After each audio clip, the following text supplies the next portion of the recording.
अस्सलामुअलैकुम प्यारे दोस्तों मुफ्ती सलमान अजहरी से जुड़ी 4 बातें आज आपके सामने रखने जा रहे हैं। इसको खुशखबरी भी समझ सकते हैं या मुफ्ती सलमान अजहरी के बचने के 4 तरीके आज इस वीडियो में मैं आपके सामने रखने जा रहा हूं। तो दोस्तों, मुफ्ती साहब इस समय भारी मुसीबत में हैं, इम्तिहान की घड़ी में हैं। उनके ऊपर पासा का एक्ट लगा दिया गया है जो किसी भी इंसान के लिए फांसी का काम करता है। तो इस पासा एक्ट के जाल से मुफ्ती साहब कैसे बच सकते हैं? दोस्तों, 4 जानकारी हैं और ऐसी जानकारी जो यकीनन उनके चाहने वालों में जोश भर देगी और आशा की किरण दिखा देगी। मैं आपके सामने रखने जा रहा हूं एक एक करके। दोस्तों, आपसे रिक्वेस्ट करूंगा कि अभी तक चैनल को सब्सक्राइब नहीं किया तो अभी चैनल को सब्सक्राइब कर सकते हैं। दोस्तों, जैसा कि आप लोगों को मालूम है कि मुफ्ती सलमान अजहरी साहब को मोडासा के अंदर बेल मिलने के बाद जूनागढ़ में उनके ऊपर पासा का एक्ट लगा दिया गया और उसके बाद वो जेल से बाहर आते। इससे पहले उनको फिर से गिरफ्तार कर लिया गया और वडोदरा की जेल में उनको रेफर कर दिया गया, डाल दिया गया। अब मुफ्ती साहब इसमें कैसे बच सकते हैं या मुफ्ती साहब को कितने दिनों की इसमें सजा हुई है, दोस्तों वह भी पूरी जानकारी आपको देंगे। सबसे पहले आपको बता दें कि जो पासा एक्ट लगाया गया है और इसमें जो उनको अंदर रखने का जो काम किया गया है वह लगभग 12 महीने का बताया जा रहा है। यानी मुफ्ती सलमान अजहरी साहब 12 महीने तक यानी 1 साल तक जेल के अंदर रहेंगे। लेकिन इस दौरान दोस्तों 4 ऐसे तरीके भी हैं जिनसे मुफ्ती सलमान साहब 12 महीने से पहले भी छूट सकते हैं। तो वो कौन कौन से 4 तरीके हैं? दोस्तों चलिए स्टार्ट करते हैं और आपको वो 4 तरीके बताते हैं। सबसे पहला तरीका पासा एक्ट, जो कि गौ तस्कर, भूमाफिया जमीन का जो धंधा करता है, समाज में जो विघटन पैदा करता है, उनके ऊपर या बहुत बुरा आदमी जो होता है, डेंजरस पर्सन जो होता है, उसके ऊपर पासा का एक्ट लगता है। तो क्या जिन चीजों का मैंने जिक्र किया, क्या उनमें से कोई चीज मुफ्ती सलमान अजहरी के अंदर मौजूद है? आप अपनी राय कमेंट के जरिए हमें जरूर दें। साथ ही साथ दोस्तों, मुफ्ती साहब के ऊपर पासा लग गया है और अब जो उनको जेल के अंदर रहने की जो बात है वह 12 महीने कहीं जा रही है।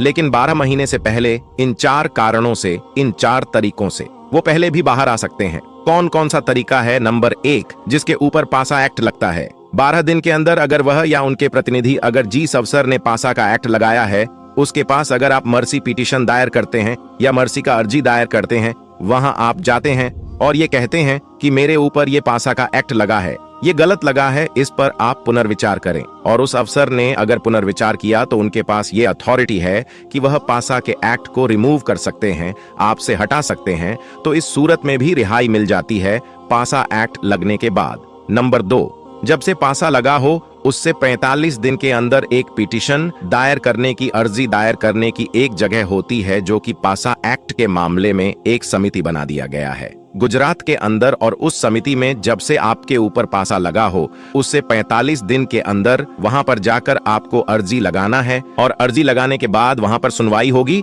और अगर वहां पर आपकी अर्जी कबूल हो जाती है, आपकी बात से वो कन्विंस हो जाते हैं, तो उनके पास भी अथॉरिटी है कि वो पासा एक्ट को वहां पर रिमूव कर सकते हैं, पासा एक्ट को आपके ऊपर से हटा सकते हैं। तो इस सूरत में भी आपकी रिहाई हो जाती है। लेकिन दोस्तों, अभी तक का जो ट्रैक रिकॉर्ड देखा जा रहा है गुजरात का, और गुजरात में ऐसा नहीं कि मुफ्ती साहब पहले आदमी हैं जिनके ऊपर पासा एक्ट लगा है, बल्कि ऐसे लोगों की भरमार मिल जाएगी आपको गुजरात के अंदर जिनके ऊपर पासा एक्ट लगा हुआ है।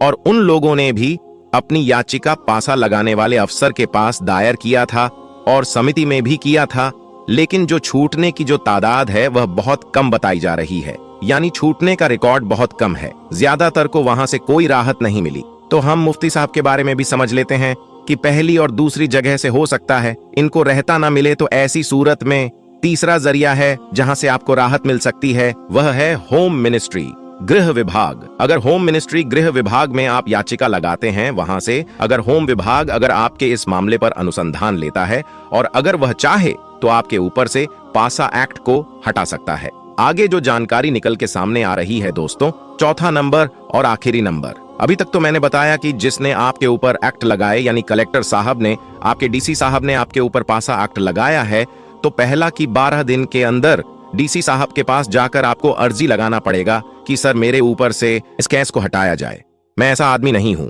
और अगर वह कन्विंस हो गए तो डीसी साहब भी आपके ऊपर से पासा एक्ट को हटा सकते हैं। दूसरा, 45 दिनों के अंदर जो समिति है उस समिति के पास अर्जी लगाना है। अगर वह समिति भी अगर आपकी बात से सहमत हो गई तो उनके पास भी यह ऑप्शन खुला है कि वह आपके ऊपर से पासा एक्ट हटा देती है। तीसरे नंबर में गृह मंत्रालय गृह विभाग भी आपके ऊपर से पासा हटा सकती है। और चौथा और आखिरी नंबर जो है जहां सबको उम्मीद होती है वह है हाई कोर्ट। अगर पिछली 3 जगह से आपको रियायत नहीं मिले, आपको जमानत नहीं मिले, तो फिर चौथे नंबर में आपको हाई कोर्ट जाना पड़ेगा। लेकिन दोस्तों हाई कोर्ट तो जाएंगे, लेकिन वहां यह मसला है कि ऐसा नहीं है कि आप चले गए और फौरन आपके ऊपर सुनवाई शुरू हो जाती है, बल्कि वहां जाने के बाद ऐसा होता है कि वहां जब गए उसके बाद स्पीडली सुनवाई नहीं होती है, बल्कि आपसे पहले जीतने लोगों की अर्जी है, पहले उनकी सुनवाई होती है और उनके बाद आपका नंबर आता है। तो दोस्तों अभी जो जीतने गुजरात में पासा के केस पेंडिंग है, गुजरात हाई कोर्ट में एक्सपर्ट बताते हैं कि 5-5 और 6-6 महीना तो मुफ्ती सलमान हजारी का नंबर आते आते लग जाएगा। और ऐसे में मुफ्ती सलमान अजहरी साहब को इस अवधि पर जेल के अंदर रहना पड़ जाएगा। लेकिन दोस्तों अगर सुनवाई हो सकती है तो 6 महीने में भी मुफ्ती सलमान अजहरी साहब को बेल मिल सकती है। और अगर बेल नहीं मिली तो मुफ्ती साहब को 1 साल तक जेल के अंदर रहना पड़ सकता, या तो 12 दिन में भी वह छूट सकते हैं, या 45 दिन के अंदर भी कुछ खुशखबरी आ सकती है, या गृह मंत्रालय में अगर अर्जी दाखिल की जाए तो वहां से भी खुशखबरी मिल सकती है। ऐसा नहीं है कि पासा लग जाने से आपके ऊपर सारे दरवाजे बंद हो जाते हैं, बल्कि उसके बाद भी कुछ और दरवाजे हैं दोस्तों, जिसका जिक्र कुछ आगे करेंगे। लेकिन फिलहाल ये जानकारी अब भी सामने आई है, सर्च करने के बाद वह मैंने आप तक पहुंचाई ताकि आपके दिल को सुकून मिले। और आप मुफ्ती साहब के लिए ज्यादा से ज्यादा दुआ करें ताकि इधर ही उनका मामला सिमट जाए और वह जेल से बाहर आ जाए। फिलहाल आज की वीडियो में इतना ही, मिलेंगे फिर एक नई वीडियो में, तब तक के लिए अल्लाह हाफिज।